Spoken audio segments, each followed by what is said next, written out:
যিটো চন্দ্ৰকান্ত সন্দিকৈ ঐতিহ্য ভৱনৰ শতবৰ্ষী অনুষ্ঠান সেই দিনজোৰা কাৰ্যসূচী আমি পুৱা পতাকা উত্তোলনৰ সৈতে আৰম্ভ কৰিম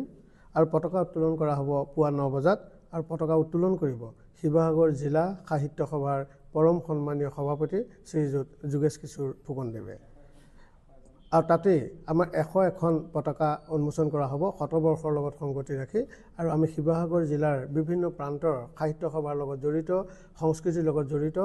আমাৰ ক্ৰীড়াৰ লগত জড়িত বিভিন্ন ব্যক্তিক আমি আমন্ত্ৰণ জনাইছোঁ তাৰ পিছতে আছে আমাৰ স্মৃতি তৰ্পণ আছে পুৱা 9:30 আৰু তৰ্পক হিচাপে আমি আমন্ত্ৰণ জনাইছোঁ শ্ৰীযুত হেম বৰুৱা প্ৰাক্তন সভাপতি ৰংপুৰ শাখা সাহিত্য সভা পুৱা 10 বজাত শোভাযাত্ৰা আছে আৰু দিনৰ 10 বজাত 12:30 বজাত মুকলি সভা আছে উদ্বোধক শ্ৰীযুত প্ৰেম গগৈ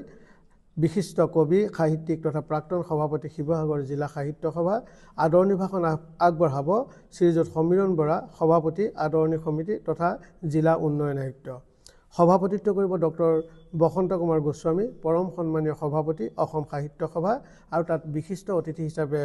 উপস্থিত থাকিব শ্ৰীযুত আয়ুষ গাৰ্গ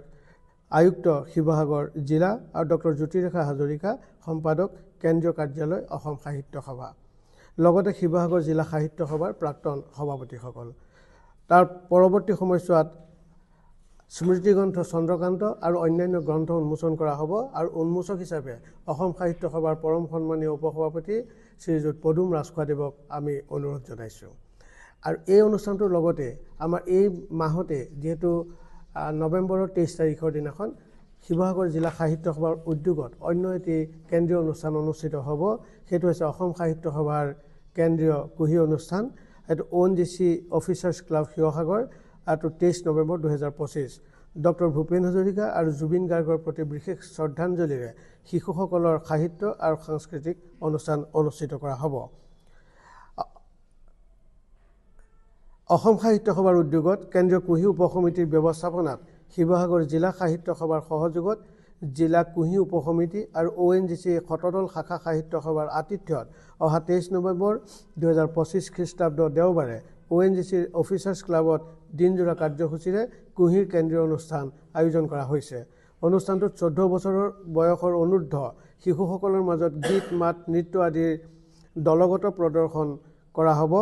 তদুপৰি 1000 শিশুৰ কণ্ঠৰে সংগীত শিল্পী হাৰ্টথ্ৰব জুবিন গাৰ্গৰ মায়াবিনী ৰাতিৰ বুকুত গীতটো পৰিৱেশন কৰা হ'ব কেন্দ্ৰীয় অনুষ্ঠানটিৰ লগত সংগতি ৰাখি শিৱসাগৰ যোৰহাট গোলাঘাট আৰু মাজুলী এই 4খন জিলাৰ শিশুসকলৰ মাজত সংগীত শিল্পী জুবিন গাৰ্গৰ স্মৃতিত কবিতা লিখা প্ৰতিযোগিতা আয়োজন কৰা হৈছে আৰু তাৰ লগত সংগতি ৰাখি এই অনুষ্ঠানটো সাফল্যমণ্ডিত কৰি তোলাৰ ক্ষেত্ৰত আপোনাসকলৰ সকলোৰে